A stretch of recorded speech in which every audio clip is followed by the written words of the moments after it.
Good morning, dear friends. We are learning the lesson Into the Wild by Kiran Purandare, and we are studying the second part of the lesson, that is the tracking of the panther of Nagarhole, part number 2. The lesson is described or written by Shah Jung, who is a wildlife photographer. We have come to know that he has founded the organization BCRTI for the conservation of forest. Through his organization, he has conducted different kinds of activities to teach local peoples the necessary things to preserve that are required. Those are required to preserve the jungles. He has make literacy among them regarding the conservation of forests. Actually, there was resentness between people to the wildlife, wildlife, but he has tried to demolish or destroy the conflict between animals and man and try to bound them in a low, very good relation. We are going to see today what he has done for it. आपण पाठीमागच्या तासाला पाहिलं की कशा पद्धतीनं त्याला वेगवेगळे अनुभव येत गेले आणि त्यानं कशा पद्धतीनं त्या क्षेत्रामध्ये प्रवेश केला वगैरे आणि मग त्याचा प्रवेश झाल्यानंतर परत त्याला एक लिओपार्ड जो त्यांचा संघर्ष उफाळून आलेला होता. त्या जंगलामध्ये एक वयस्कर झालेला लिओपार्ड आणि एक तरुण लिओपार्ड या दोघांमधला संघर्ष त्या ठिकाणी आपण पाहिलेला आहे. आणि आता पुढं आपण लेसन कंटिन्यू करणार आहोत. पान नंबर 60 वरती पहा, तिथून आपण लेसन आज कंटिन्यू करणार आहोत. हा लेसन आज आपला संपेल. पहा पान नंबर 60 वरती आपण पाठीमागच्या तासाला पाहिले की दोन चित्त्यांचा संघर्ष झालेला होता आणि त्या संघर्षामध्ये जो तरुण चित्ता होता तो दुसऱ्या दिवशी सकाळी लेखक ज्यावेळेस त्या ठिकाणी परत येतो त्यावेळेस त्याला एका खडकावरती तो चित्ता बसून दिसलेला होता. त्याच्या चेहऱ्यावरती जखम होती, त्यातून ब्लड ड्रिपिंग होत होतं, रक्त ओंगळून खाली येत होतं. परंतु ते रक्त जे होतं तो त्याच्या विजयाची खूण होती. अशा आविर्भावात तो काय झालेला होता, त्या खडकावरती जाऊन बसलेला आपल्याला काय होतो त्या ठिकाणी दिसून आलेला आहे. ठीक आहे. Let's continue from the page number 60. Photographs of that leopard. मग लेखकानं त्या लिओपार्डचे काही फोटोग्राफ्स घेतले. The victor Scarface Shaaz named him. आणि मग शहाजने त्याला नाव दिलं. काय नाव दिलं त्याला? विक्टर स्कॉर्फेस असं त्याला काय दिलं? नाव दिलं.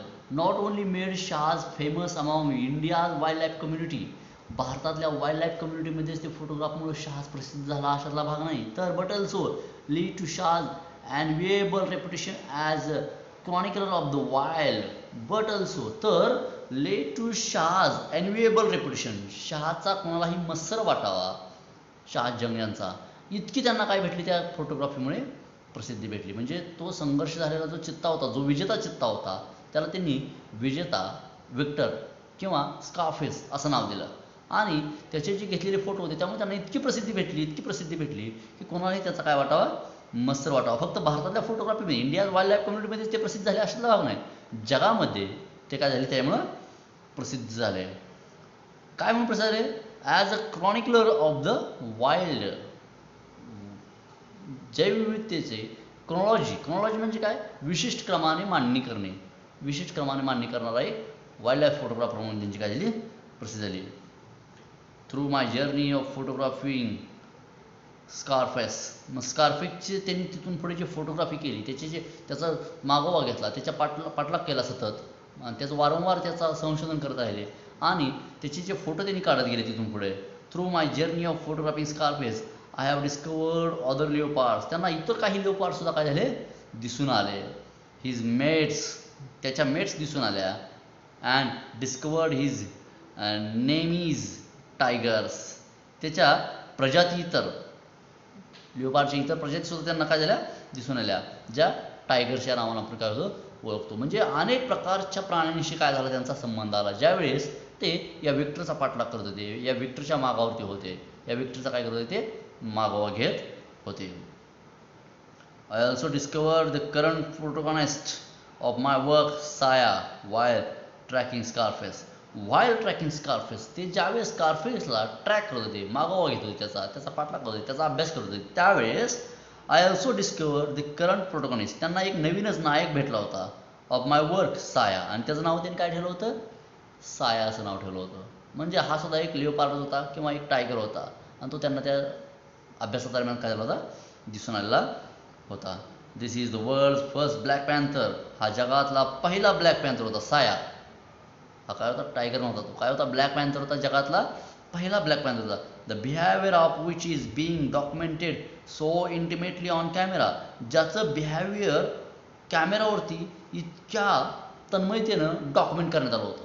म्हणजे हा जगातला असा पहिला ब्लॅक पॅन्थर होता की ज्याचं डॉक्युमेंटेशन तयार झालं होतं, त्याची डॉक्युमेंटरी तयार झाली होती, ज्याच्याबद्दलचं लिखित स्वरूपाचं रेकॉर्ड आजपर्यंत कुठेही उपस्थित नव्हतं, असं ब्लॅक पॅन्थरबद्दलचं रेकॉर्ड तयार झालं होतं. तो जगातला पहिला प्रोटोगॉनिस्ट होता, त्याचं नाव काय होतं, ब्लॅक पॅन्थर साया, असं त्याचं नाव त्यांनी ठेवलेलं होतं. बाय ट्रॅकिंग इट्स मुवमेंट, आणि हे सगळं रेकॉर्ड त्यांनी बाय ट्रॅकिंग इट्स मुवमेंट, त्याच्या हालचालींची नोंद करून काय केलं होतं, केलेलं होतं. म्हणजे ज्यावेळेस शहाजंग स्कारफेस किंवा विक्टर याचा पाठलाग करत होते, त्याच वेळेस त्यांच्या संपर्कामध्ये अनेक इतर टायगर्स, लिओपार्ड्स, ब्लॅक पॅन्थर्स इत्यादी सुद्धा आले, आणि त्यांचं निरीक्षण करत असता असता त्यांना एक साया नावाचा प्रोटोगॉनिस्ट भेटला. साया हा एक ब्लॅक पॅन्थर होता, ज्याचं जगातलं पहिल्यांदा ब्लॅक पॅन्थरचं जर कोणी रेकॉर्ड केलं असेल तर ते शहाजंग यांनी केलं. त्याचं प्रत्येक मुवमेंटची, हालचालींची नोंद करून त्याची डॉक्युमेंटरी तयार केली. So for all the research on the animal has been done through camera traps. आतापर्यंतचा हा सगळा रिसर्च जो होता ऑन द ॲनिमल, या प्राण्यावरती केलेला, has been done through camera ट्रॅप्सच्या माध्यमातून केलेला होता. तो कॅमेरा ट्रॅप म्हणजे काय, एखाद्या ठिकाणी कॅमेरा सेट करायचा आणि निघून जायचं. मग तिथून प्राणी कशी येतात पाणी पिण्यासाठी वगैरे, त्या ठिकाणी त्यांच्या कोणत्या हालचाली असतात, तिथून ते कोणीकडे जातात, मग ज्या दिशेला गेलेत त्या दिशेला परत दुसरा कॅमेरा सेट करायचा, तिथून तो कुठं जातो, परत तिसरा, त्याच्या पुढच्या हालचालीवर तिसरा कॅमेरा सेट करायचा. ते त्यांचं एक शेड्यूल ठरलेलं असतं, ते त्या वाटेने रोज येतात जातात.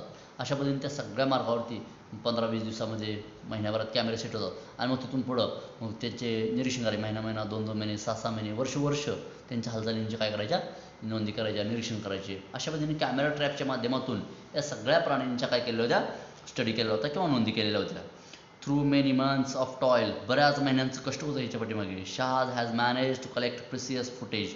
शहाजला हे प्रिसियस फुटेज जे होतं, महत्त्वाचं फुटेज जे होतं, मौल्यवान असं, ते मिळवण्याच्या पाठीमागे बऱ्याच महिन्यांचं कष्ट होतं. Including that of the animal mating. मग याच्यामध्ये ॲनिमल मेटिंगचा सुद्धा काय होता, समावेश होता. ॲनिमल मेटिंग म्हणजे काय, प्राणी ज्यावेळेस एकमेकांशी शारीरिक संबंध ठेवतात त्यावेळेस त्याला ॲनिमल मेटिंग असं म्हटलं जातं. त्याचा सुद्धा त्या फुटेजमध्ये काय होता, समावेश होता. A piece together the incredible landscape of black panthers life. A piece together, ज्यावेळेस हे सगळं एकत्र केलं त्यावेळेस the incredible landscape of black panthers life, त्यावेळेस या ब्लॅक पॅन्थर्सच्या जीवनावरती एक सुंदर असा काय तयार होतं, अविस्मरणीय, विश्वास बसणार नाही असा चित्र काय केलं त्यानं, तयार केलं होतं. म्हणजे एक डॉक्युमेंटरी सुंदर अशी त्यानं काय केली होती, बनवलेली होती. Saya, Scarface and Pardus, the leopard that lost to Scarface have also led Shahs down a different path of discovery. साया, स्कारफेस अँड पारडस हे 3 कॅरेक्टर आहे. पारडस हे नवीन कॅरेक्टर आलेलं आहे. सायाचं आपण कॅरेक्टर पाहिलं, कोण आहे तो, साया ब्लॅक पॅन्थर आहे. स्कारफेस तो लिओपार्ड, ज्याने त्या वयस्क लिओपार्डचा पराभव केला होता पाठीमागच्या तासाला आपण पाहिलं. आणि पारडस एक नवीन कॅरेक्टर आहे, द लिओपार्ड, हे नवीन चित्ता आहे तो. दॅट लॉस्ट टू स्कारफेस, ज्याने कोणाला परत पराभूत केलं होतं, स्कारफेसला पराभूत केलं होतं. कोणाला पराभूत केलं होतं, Scarface. Have also led Shaaz down a different path of discovery. या सगळ्यामुळं शहाजच्या संशोधनामध्ये किंवा शहाजच्या शोधनामध्ये वेगवेगळ्या प्रकारची विभिन्नता काय झाली होती, उपलब्ध झाली होती, आलेली होती. म्हणजे त्याला चारही बाजूनी या सगळ्या प्राण्यांचा काय करता आला होता, अभ्यास करता आला होता, किंवा त्या प्रजातीचा त्याला अभ्यास करता आला होता. Learning about them and the loss of their habitat has led Shaaz to create the buffer conflict resolution trust of India. Learning about them, त्यांच्याबद्दल शिकत असताना, त्यांचा अभ्यास करत असताना, and the loss of their habitat, किंवा त्यांची वस्तीस्थानं नष्ट होत असताना, त्यांचा अस्तित्व इथून नष्ट होत असताना, त्यांचा जीव इथून निघून जात असताना, has led Shaaz to create the buffer conflict resolution trust of India. त्यामुळे शाहला असं वाटलं की आपण कशाची निर्मिती करावी, BCRTIची निर्मिती करावी. BCRTI ही काय आहे पहा बरं जरा. BCRTI buffer conflict resolution trust of India ही काय आहे, कास्टिझम जेंडर अशी संस्था आहे ती.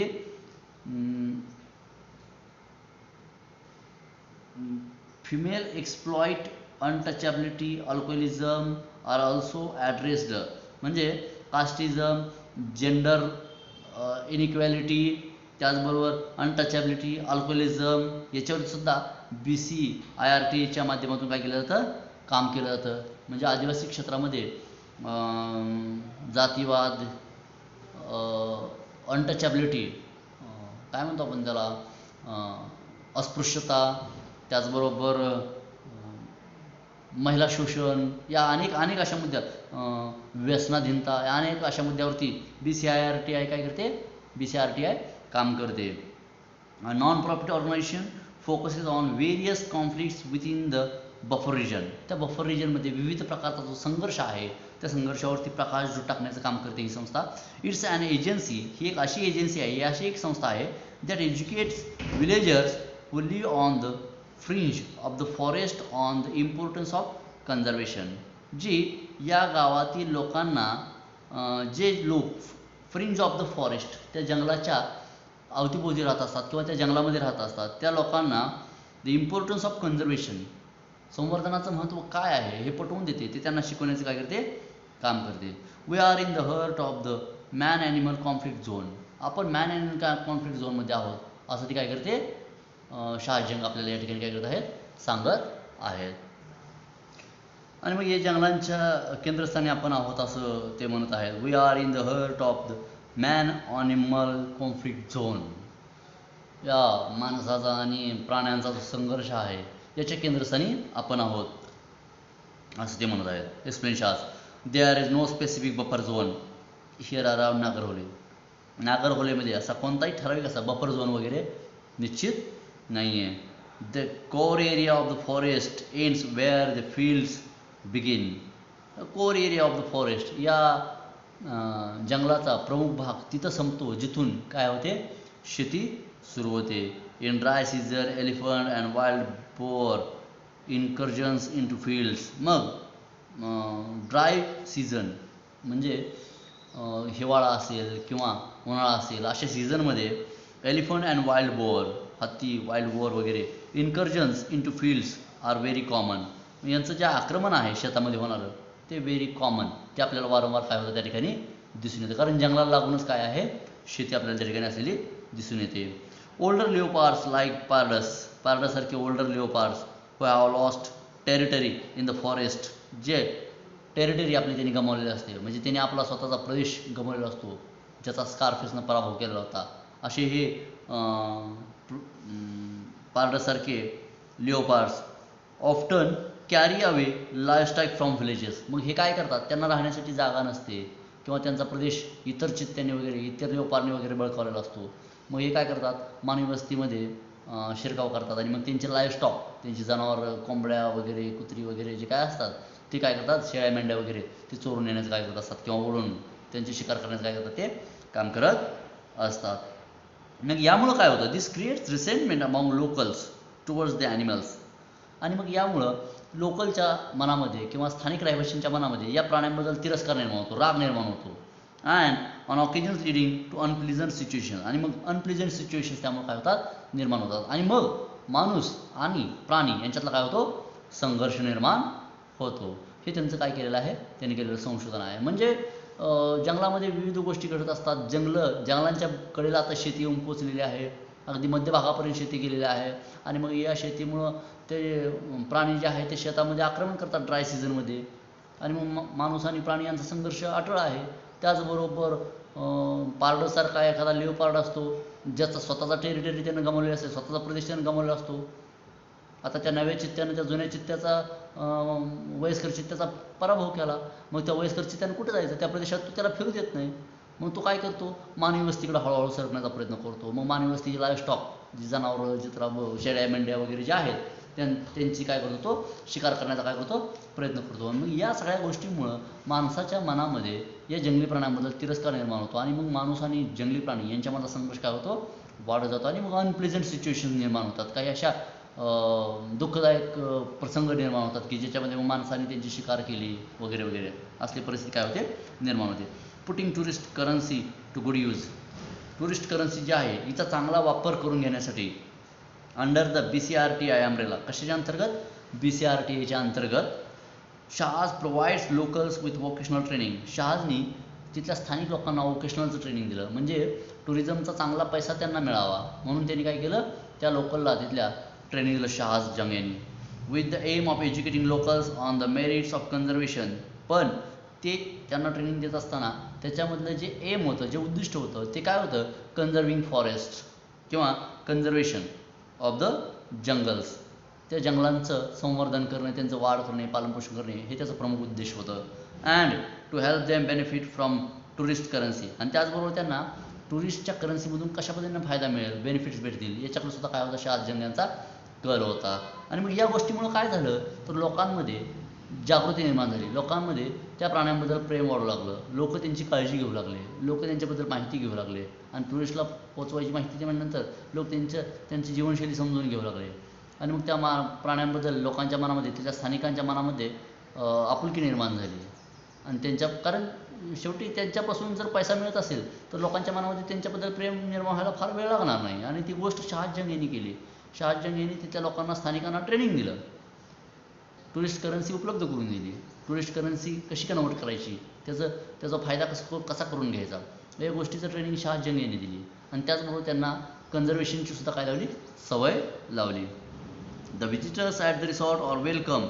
त्या रिसॉर्टमध्ये आलेले जे व्हिजिटर्स असायचे त्यांचे शहाज जंग नेहमी स्वागत करायचे. To volunteer to teach a skills training class of their choice. ते त्यांच्या चॉईसने व्हॉलेंटियर स्वयं इच्छेनं गावातील लोकांना काय करू शकत होते आलेले व्हिजिटर्स त्यांना ते स्किल ट्रेनिंग देऊ शकत होते. याची त्यांना काय होती मुभा होती किंवा तशी त्यांची इच्छा होती. The acquired skills enable locals to find employment with any of the numerous wildlife resorts in the region if not in a far away city. The acquired skills enable locals. मग acquired skills हे प्राप्त केलेले जे कौशल्य आहेत ट्रेनिंगच्या माध्यमातून स्थानिक लोकांनी to find employment with any of numerous wildlife resorts in the region. मग ते आजूबाजूच्या भोवताच्या परिसरामध्ये असणारे जे रिसॉर्ट असायचे त्या ठिकाणी त्यांना जॉब भेटण्यासाठी त्या स्किलचा काय व्हायचा त्या लोकांना त्याचा फायदा व्हायचा त्याचा वापर व्हायचा. आणि जर त्या ठिकाणी इफ नॉट जर त्या ठिकाणी त्यांना नाही त्याचा फायदा झाला इन फार अवे सिटीज तर दूरवरच्या शहरामध्ये जाऊन सुद्धा ते काय करते या ट्रेनिंगच्या जोरावरती जॉब मिळवू शकत होते किंवा काम किंवा रोजगार मिळवू शकत होते. Madegowda is one such a local agriculturalist. Madegowda हा एक लोकलचा ॲग्रिकल्चरलिस्ट आहे. तो एक तिथला शेतकरी तज्ज्ञ आहे. Who is trained at BCRTI.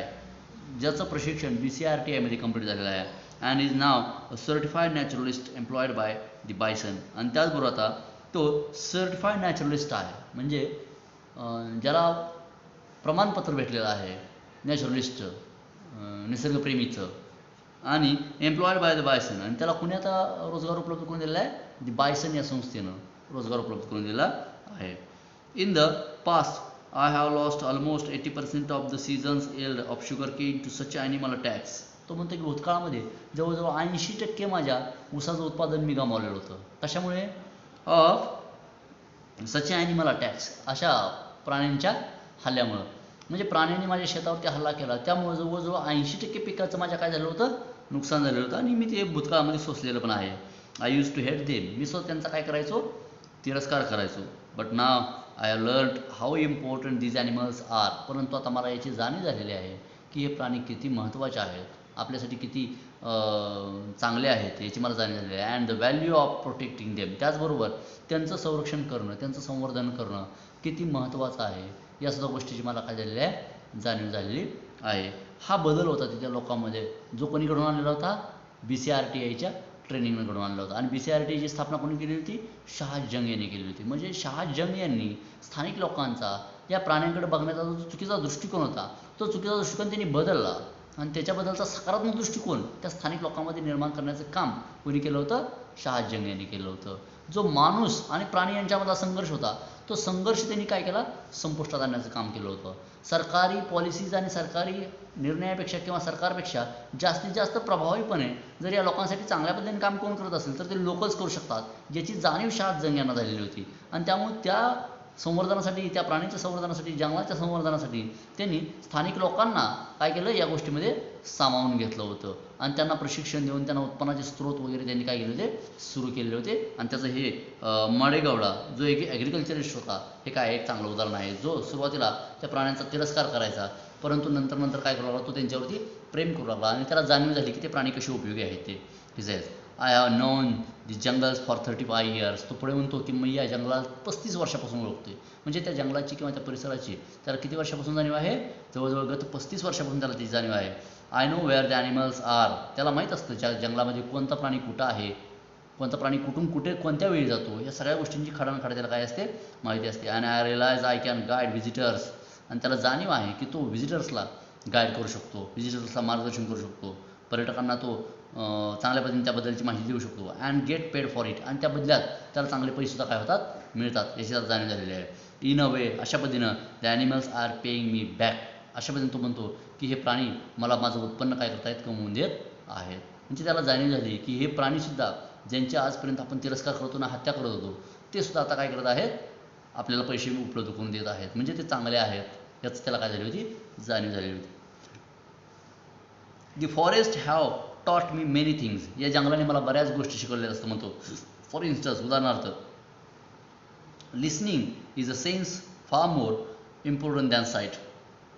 ऐकणं ही एक कला आहे. पहा, ऐकणं काय आहे, आपल्याला ग्रहण करण्याची काही क्षमता नसते. एखादी व्यक्ती जर आपल्याला काय सांगायला लागले, आपण त्याला निग्लेक्ट करतो. माणसाकडे ग्रहण करण्याची क्षमता असावी.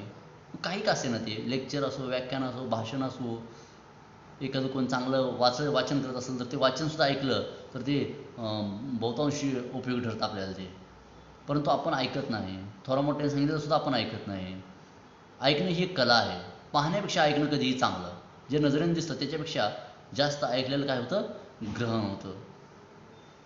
Listening is a sense far more important than sight. You have to switch off your vehicle, sit and listen. तुम्हाला फक्त त्यासाठी काय करावं लागते, स्विच ऑफ युअर व्हेकल. तुमची व्हेकल बंद करायची आहे, वाहन बंद करायचं आहे, सीट शांत बसायचं आहे, अँड लिसन, आणि फक्त ऐकायचं आहे. For the forest is constantly communicating. जंगल तुमच्याशी सतत कम्युनिकेशन करत असतं, सतत तुमच्याशी चर्चा करत असतं, बोलत असतं, तुमच्याशी संवाद साधत असतं. कशाच्या माध्यमातून, through the voices of birds and animals. मग पक्ष्यांच्या आणि प्राण्यांच्या आवाजाच्या माध्यमातून जंगल तुमच्यासाठी बोलत असतं. आता पक्ष्यांच्या प्राण्यांच्याच माध्यमातून, आवाजांच्या माध्यमातून जंगल आपल्याशी संवाद साधेल का, नाही. अनेक मार्ग आहेत ज्याच्या माध्यमातून आपल्याशी जंगल, झऱ्यांच्या आवाजाच्या माध्यमातून जंगल आपल्याशी संवाद साधतं, पानांच्या आवाजाच्या माध्यमातून, झाडांच्या हालचालीच्या माध्यमातून आपल्या पक्षीशी जंगल आपल्याशी संवाद साधतं. खाली पडलेली पानं, त्यांचा आवाज. असे जंगलामध्ये तुम्ही गेला ना, सगळं वातावरण शांत असतं आणि तुम्ही ज्यावेळेस असं शांतपणे कान लावून, टक लावून, एकाग्रता वाढवून जर तुम्ही बारीक कान देऊन ऐकलं ना, तर मग जंगल तुमच्याशी बोलायला चालू करतं. किती सुंदर अनुभव आहे हा शहाजंग यांचा. किती सुंदर गोष्ट त्यांनी सांगितली नाही का. He explains tracking and animal also teaches you life lesson. एखाद्या प्राण्याचं ट्रॅकिंग करणं, त्याचा मागोवा घेणं तुमच्यासाठी एक जीवनातला मोठा धडा असतो. The black panther has taught me patience. त्या ब्लॅक पॅन्थरचं काय नाव त्याचं आपण पाहिलं, साया. काय नाव त्याचं, साया. त्या सायाचा पाठलाग करत असताना ते म्हणतात की त्यानं माझ्यामध्ये काय, कोणता मला धडा शिकवला, पाठ शिकवला, पेशन्स, संयम कसा ठेवायचा. एखादी गोष्ट करत असताना आपल्याकडे संयमाची खूप गरज असते, तो त्यानं मला शिकवला होता. But above all it has taught me to never stop discovering. सगळ्यात महत्त्वाची गोष्ट त्यानं मला शिकवली होती की नेवर स्टॉप टू डिस्कवरिंग. संशोधनाला कधीही थांबायचं नाही, नवीन गोष्टी शिकायला कधीही थांबायचं नाही. There are just so many amazing experiences to learn and share with the world. अशा बऱ्याचशा अमेझिंग एक्सपिरियन्सेस, अद्भुत अशा अनुभव आहेत आणि to learn and share with the world, जे आपल्याला शिकायला मिळतील आणि या जगाबरोबर शेअरसुद्धा करायला मिळतील. अशा पद्धतीनं हा लेसन आहे. सीएन ट्रॅव्हलर मॅगझिननं पब्लिश केलेला, सीएन ट्रॅव्हलर मॅगझिनमध्ये पब्लिश झालेला, लँड रोवर इंडियानं पब्लिश केलेला आहे. हा शहाजंग यांच्या कार्याची दखल आणि माहिती देणारा हा लेसन आहे. जी त्यांनी स्वतः या शब्दामध्ये काय केली होती, दिलेली होती. ठीक आहे. अशा पद्धतीने हा लेसन या ठिकाणी काय झालेला आहे, संपलेला आहे. पुढच्या तासाला आपण पुढचा लेसन काय करूया, सुरू करूया. धन्यवाद.